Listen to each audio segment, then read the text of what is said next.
So we're talking about Don Marquis' Why Abortion Is Immoral, which is, I think, another interesting take and different take on the issue of abortion, the ethics of abortion. Obviously, it's incompatible with Thompson's essay. I mean, how could it not be, right? But there are some similarities here in the way they go about the subject, which I like to point out, and some similar assumptions. Maybe the first thing I'm just giving you my responses to rereading them. First of all, both of them acknowledge something that I think is an obvious truth about the issue, that people oftentimes avoid, and that is that abortion is a kind of killing. There's just no doubt about it, and whatever side you ultimately end up on this issue, I think that's something that has to be acknowledged. That is, abortion is killing. Obviously, to say that abortion is murder would be to go a step further. I mean, that gets us into the issue of what distinguishes killing in general from an unjust killing, and certainly Thompson is very interested in that subject. So abortion is a kind of killing, and both of them acknowledge that, and both of them also acknowledge that that doesn't end the matter.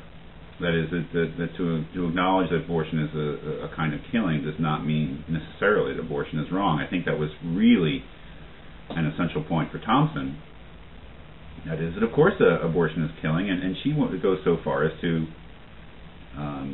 admit, or at least stipulate, for the purposes of argument, that abortion is the killing of a human being and a person who has rights. And that's what I found, what I still find incredibly impressive and surprising about Thompson's essay, is that somebody who is arguing for the permissibility of abortion, at least in some cases, right? She doesn't think that abortion is always should be allowed or is justified.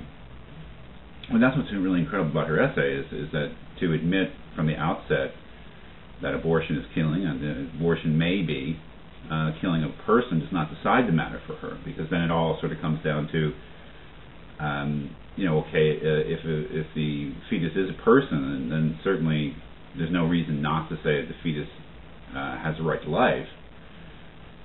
But then the question is, well, we all have a right to life, but how far does that go in terms of our right to the things that we need to enjoy the right to life? That is, if I have a right to life, you do.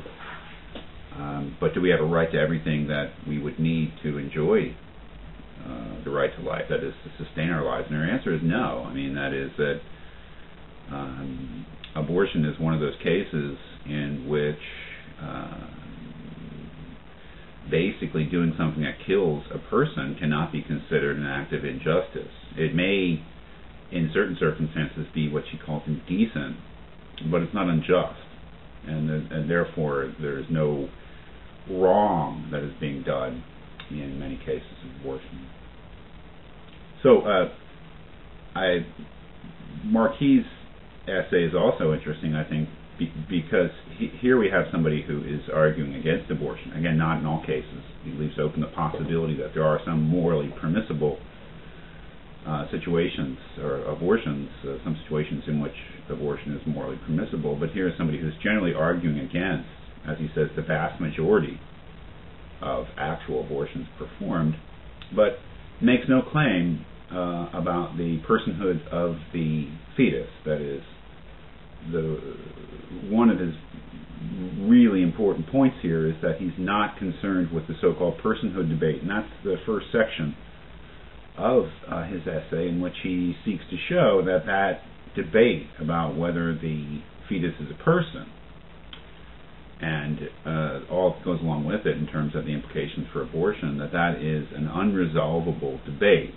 That is, that both sides fail to really make a case that would conclusively show that the moral status of the fetus in terms of being a person or being a human being can be satisfactorily resolved and can lead to one definitive position on abortion or others. He just rejects the whole thing, rejects the whole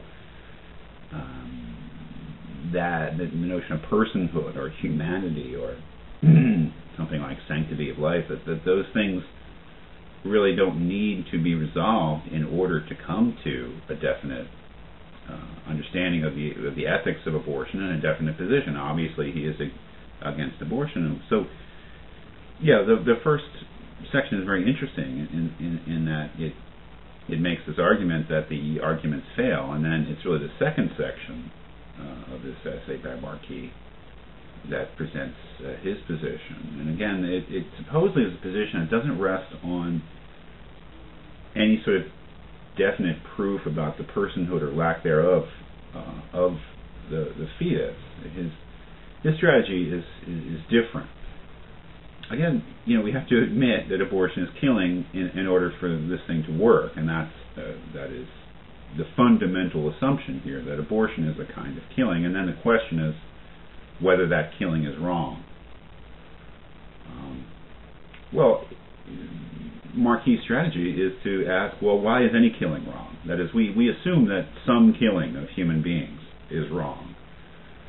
And although it may be the most obvious thing in the world and not really, need any explanation in most contexts, and that's true, we can ask ourselves, well, we assume that killing a human being, all things being equal, is wrong. What makes it wrong? Or what is the wrong-making feature of killing a human being? After dismissing some possible answers, Marquis says, well, it's quite obvious that what makes killing wrong is the effect on the human being who's killed, not any kind of a secondary effect on society or us or things like that. What makes it wrong is its effect on the person killed or on the being that's killed.